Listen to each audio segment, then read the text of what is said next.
Hello, everybody. Welcome to Sunday Racing. We're out at Turffontein, and the maiden plate is the opener over 1160 meters. The first race, when we did this on Friday, there were 10 runners all set up and lined up for race number one. Where early markets, got the source Mia Moo, number 7, top of the boards at 11 to 10. Number 4, Blip Blip at 7 to 2. Not sure if that'll run again. The 5 is Follow the Sun, a first timer, who's priced up at 7 to 1. I'm not sure about the other first timers. Daryl Marie, I'll start with you to get some action out of you in terms of the first as to what we need to do here. Yeah, banker, Clyde. Blip Blip ran 5th in a work riders, beaten 3 1/4 length behind Sahara Dawn. I don't know if she's going to line up. But of the race runners, I mean, it looks like she's a racing certainty. I don't know with regards to the first timers' chances, but Mia Moo's been off the track for 6 odd months, Clyde. That was a very encouraging debut. The form line's working extremely well. The winner won again. The second won. The 5th and the 6th have both won indirectly. Richard Free takes the ride. I'll be shocked if anything besides a first-timer beats her. So a confident banker. Okay, Mia Moo, confident banker, had Just Be Lekker and Lady Elliot ahead of her, and they both won. Darren, would you agree with that?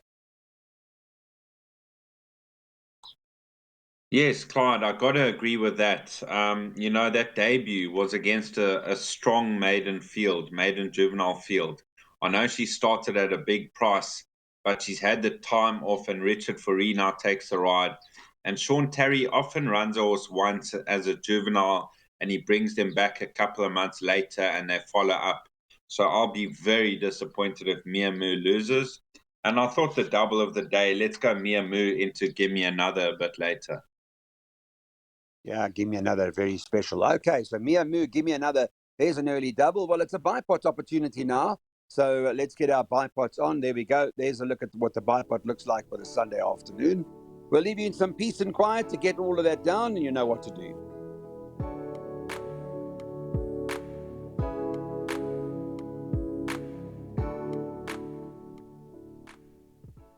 You're reminded race 2 is the graduation plate. So make a note of that. It's a graduation plate. You can have a look at the weights and the conditions and all that sort of stuff. In the race, the market's got number 6, Elegant Ice, 19 to 10, early favourite. So it's early betting. You'll get a much better idea on Sunday.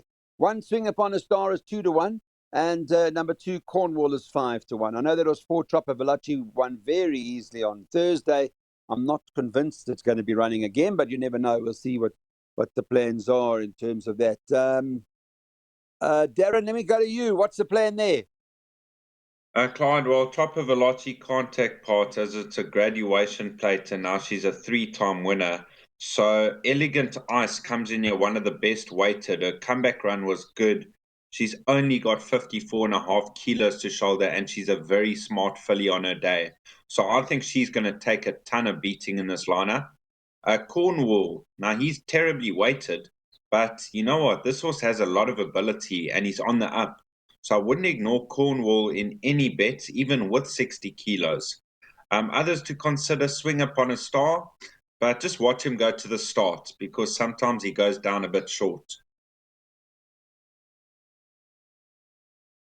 Okay, thanks for that, Darren. And whatever Craig Zaki's riding at the moment is just romping home. Daryl Marie, in your case? I nearly banked at number 5 over here, Platina Princess. She's currently in the region of 10 to 1. Her 2 runs over a mile confirmed to me that she doesn't see it out. If I'm not mistaken, her dam was a very good sprinter. So I like the fact that she's coming back in trip. Clyde, in her penultimate start, she gave a lot of weight to the Colton Geldings, who finished 1st and 2nd on that occasion. I love that effort on her behalf. So I'm very keen to see how she goes over the 1100. If she's not beat speed, Clyde, I think she will be right on top of them, and I think she's the value in the race.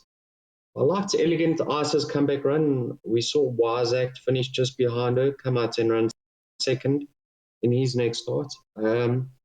And yeah, this number 1 Swing Up Star, I don't know what to make of him, Clyde, because I think he does come with his issues. But if he's feeling well on the day, at the ratings, he's certainly the horse to beat. But I think the value does lie with number 13, Princess. Okay, interesting. Platina Princess, number 5, Daryl Marie's first choice in this plated race. Okay, well, that means it's place accumulator time. So we're going to put place accumulators up now for everybody. Just reminded, as Darren Burrows has confirmed, obviously that horse 4 Chopper Veloci can't run because she's exceeded the number of wins to compete in a graduation plate. So there's the PA numbers, guys. Second race on Sunday should run at about 10 to 1.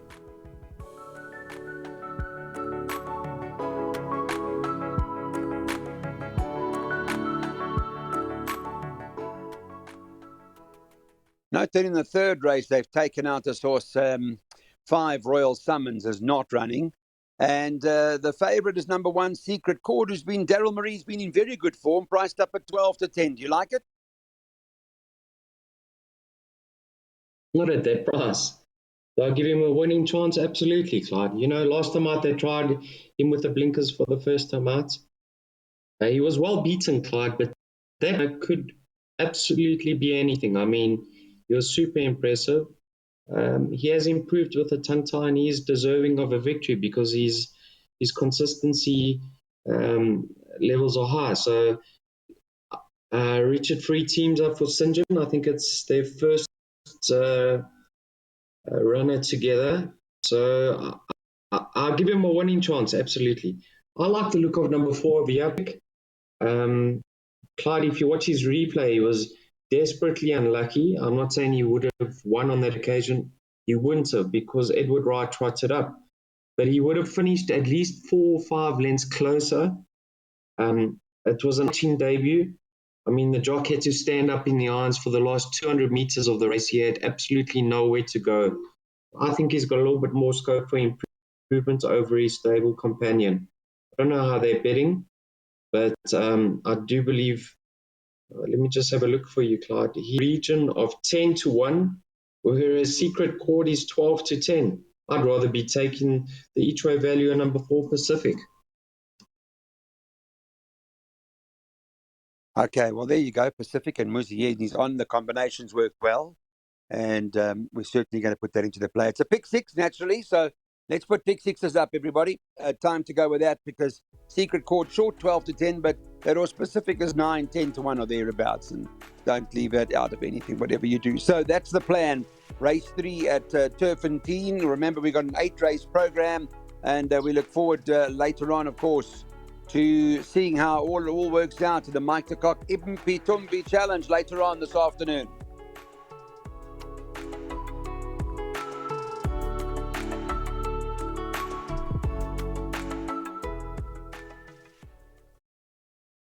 On to race number 4 now, Jackpot time. Daryl Maria, open race. What do you say? A tricky event, Clyde. You know, this filly Sparkling Jubilee has improved with the blinkers. Last time I ran over a mile. Let's see how she goes over 2,000 meters on standside track because it is very testing. And I'd also advise the viewers to watch her move down to this and see if she is moving fluently. You know, she must be competitive in the lineup because it isn't a strong field whatsoever. Our first pick, I'm leaning towards number 6 over here, Monsieur Cheval. His penultimate start, I thought he did extremely well on that occasion because he did have excuses. I like the fact that he did a field and he won't have too much ground to make up. So I'll give him a chance of reversing the form with the horse who finished ahead of him, Romeo's Magic, because he does meet him better off at the weights and he did have excuses. So Monsieur Cheval for me, but certainly doesn't stop there, Clyde. It is very good. Yeah, it does appear to be an open race. I mean, I've been following Monsieur Cheval for a while now and just keeps letting us down, just not going through. Cruises up to them and then just doesn't go through with it. Darren Burrows, what do you make of it? Pretty much a field race, Clyde. Every cloud 2 from 3 over the 2,000 meters. Baron Burtsis in form. Romeo's Magic consistent. Vesuvio. Now, if he stays the 2,000 meters, I think he's a big runner with Kamala up. Sparkling Jubilee. Now, this filly also, first, I thought this trip, I'm not sure if she stays. I know her dam stayed Zirconium, But the manner in which she stayed on in her last start suggests maybe she is looking for it. And Richard Fourie takes the ride. And then Monsieur Cheval, well, we know he stays. He's even better over a bit further, but he could be competitive. So I put all 1, 2, 3, 4, 5, and 6 in. Yeah, okay, it does look like that. It's a handicap 72, 2,000 meters. So that's what you can expect out of a race like that. It's competitive. So what's the plan then in terms of what we're going to do here, guys? You are reminded race 4 is a jackpot opportunity, so we can get our jackpots on and perhaps a couple of bankers to consider if you want. We'll give it to you to work out. Here's our recommended play, though, for you for this jackpot.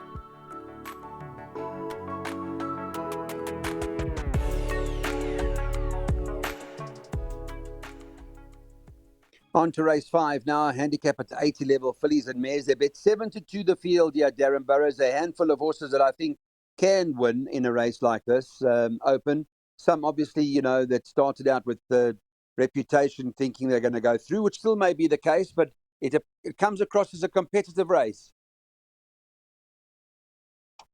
Yes, Clyde, it is competitive once again. Soldier's Eye. Now, I think this filly's actually best over a mile, but she is going 2,000 meters and she's got some really strong form. She's run off Purple Pitcher, Give Me Another. As a 2-year-old, she ran in Grade 1 company. So she's got the ability. I know she's got 60 kilos, but she's got to be a runner. Now, Ava on Toast, I'm starting to give up on her.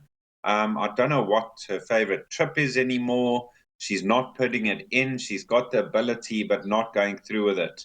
So obviously not one to exclude. Ideal Future and Kind Judy got to have chances, but don't ignore this horse. Be Real. Now she's stepping up to the right sort of trip, and when she won her maiden, Heather Adamson said this filly's looking for ground, and she's a big, strong filly. She's gonna progress through her racing career. And she ran 5 lengths off House of Romanov in a 3-year-old 96 handicap. I thought that was a good effort, and last time bit blitz. So with only 52 kilos, Be Real could be the sneaker in the pack. Yeah, that you may have found a bit of a shrewdy there in Be Real. Yeah, absolutely. Okay, Daryl Marie, your take, please. Yes, Clyde, there's an equipment change with regards to number 1, Soldier's Eye. She will be fitted with a set of blinkers for the first time. Now, this filly has been far from disgraced against the best in her age group, Clyde. I mean, she's been competing at the highest level. Will she get the 2,000 meters on the stand side track? That remains to be seen. Will she settle with the blinkers on? Let's hope so, because I think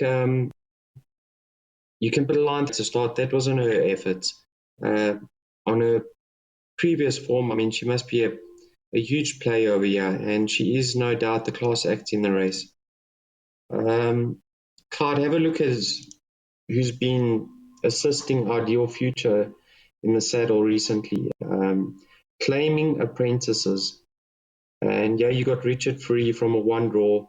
This mare is no doubt better on firmer ground, Clyde. She doesn't act on a soft track, and you can see her 2 most recent runs on a softer surface haven't been her best, but there's no doubt that she has found a competitive mark and is obviously in a good space because she's stringing in a good couple of competitive runs and consistent runs, I might add.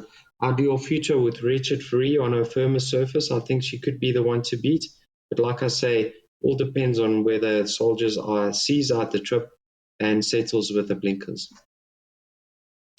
Okay, perfect summary. We'll see how Richard Fourie does on that as well. Right, this is race 5. It's a second jackpot opportunity for you guys if you want to get jackpots on races 5, 6, 7, and 8. Early market on Friday recommending that Soldier's Eye 7. It's bet 7-2 the field. Soldier's Eye, Avo on Toast, and even a horse like Kind Judy. They're all 7-2, but that's naturally come Sunday, subject to change.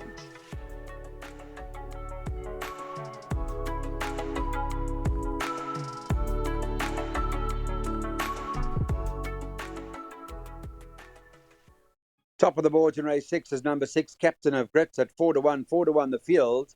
The interesting horse that I think we need to discuss here, Daryl Marie, is Home of the Brave, whom I see has been gelded. Is that correct? That's right, Clyde. I was always of the opinion that he'd be a better gelding.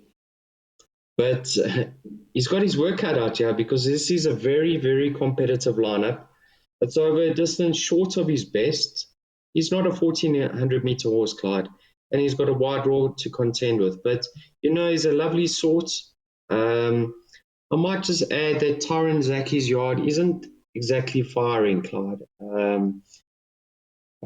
They're going to turn, and they'll turn soon. He's a very good trainer, but he doesn't form part of my top three. So I've included him. I'll be surprised if he makes a winning comeback as a Goldie. Clyde, this horse Turpitz, he's loaded with ability, but I don't know what to make of him, Clyde. I think he does race well fresh. He can turn it on. He's got a cracking turn of foot. I hope that he's fit and well returning from his layoff, because I think he's much better than his current rating of 84. I know what he's capable of, and I don't think we've seen the best of him yet. Although he is a 5-year-old, I just think he's better than his recent form. Free movement last time I Clyde, he didn't have anywhere to go, and he was a bit unfortunate in that he didn't finish closer. He certainly wouldn't have won it, but I think over the 1,400, he will settle, and he will be very competitive. So I'm leaning towards number 7 and 8 of here, but the race doesn't stop there, Clyde. I have to respect Argo Alley, Silver Tudor, Home Wave, Captain of Grit, and a few others. So a field event, but 7 and 8 are my top 2 picks. Yeah, okay. Well, a horse like Turpitz, that was Kotinos that your boys found the other day, came out and won from there as well. Darren Burrows, what do you make of Home of the Brave? I personally think it'll win. What do you think? I also thought the distance too sharp, but he could be in the placings for my liking. I thought Silver Tudor a massive runner here. I mean, yeah, he was inconvenienced in the Grand Heritage. He was only beaten 3 lengths by Unzen. I think it was a blanket finish for the placings up to 8th place. And I thought that was a very good effort. I think he's coming to hand now, and he could be the horse to beat. Now, Argo Alley, he was back to best last time out. I know he had bottom weight, but it was good to see him show his class again because he's loaded with ability. Of the rest, Captain of Grit, consistent as you get. Richard Foree in the saddle. Could he finally get it right again? Turpitz got ability, free movement, Foster Nova. So I made it an open race. Silver Tudor, probably my place bet. Okay, so we'll watch out for that. Remember that this is race 6. It's a pick 3 opportunity. Your last pick 3 of the day. Races 6, 7, and 8. If you want to get that on the pick 3, 6, 7, 8. But there's a look at our selection, so you guys can take a look. And coming up next, that we're going to preview, is the Mike de Kock Epitombi Challenge.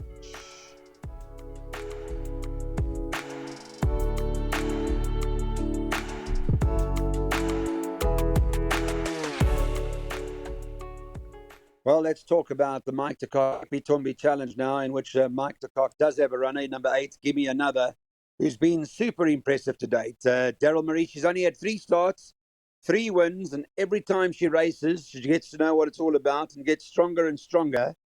And I thought hard to beat. I mean, there's some nice hitters here, make no mistake, but I think she's just way too progressive. Clyde, strictly at the weights, she's got to work. You can't read too much into that. I mean, she's only had 3 starts, and she's going to end up much higher than her current rating. Her latest victory was sensational. She didn't get a clean break whatsoever, and I thought she was going to languishing at the back of the field. I thought she's going to have a work cut out, but she came into the straights and she picked them up smartly, Clyde. And you have to be super impressed with that victory. In a penultimate start, she beat a filly like Silver Fling, and you can see how she steps up and how she's improving at a rapid rate. So I like her chances. I think she's certainly going to be the filly to beat with 53 kilograms. But she is taking on a hard-knocking filly, high-class filly in Feather Boa, who I think was unlucky not to be unbeaten since returning from a rest. I've been very impressed with her 2 comeback starts. And you know what, Clyde? She can turn it on. And at the weights or at the ratings, she's certainly going to be a big, big player over here. What's interesting, Clyde, is they are taking the cheek pieces off and putting a set of blinkers on her. And another positive could be the fact that Stuart Pettigrew has turned. His last 5 runners, he's had 2 winners. He went through a quiet patch with a lot of places, but no wins. So Feather Boa and give me another to fight it out. I'm not looking past the 2 of them. Okay, thanks for your assessment. Mr. Burrows, your take on this? Clyde, well, Feather Boa, she's a top filly, but I don't think it's the right move putting blinkers on her because she has a tendency to over-race, and she almost over-races with the cheek pieces. But if she settles with them, then she's a massive runner. I think Gimme Another is close to a penalty kick. She's 2 from 2 over course and distance. She's unbeaten in 3 starts. I think she's better than her dam, Another Russia. But I can't say she's better than her granddam, Mother Russia, who was a Queen's Plate winner and all of that. She's still got to prove that. But from what I've seen to date, I think she's going to progress another 4 or 5 lengths from her last run to this run. And with 53 kilos, good draw, I expect her to win. Well, you can be rest assured there's a cracking race coming up in this event, and we look forward to a superb outcome. This is what we suggest then for you, ladies and gents. For those of you watching our Weighted to Win show, Betway's Weighted to Win, that's the recommendation in terms of the running of the 7th race at Turffontein.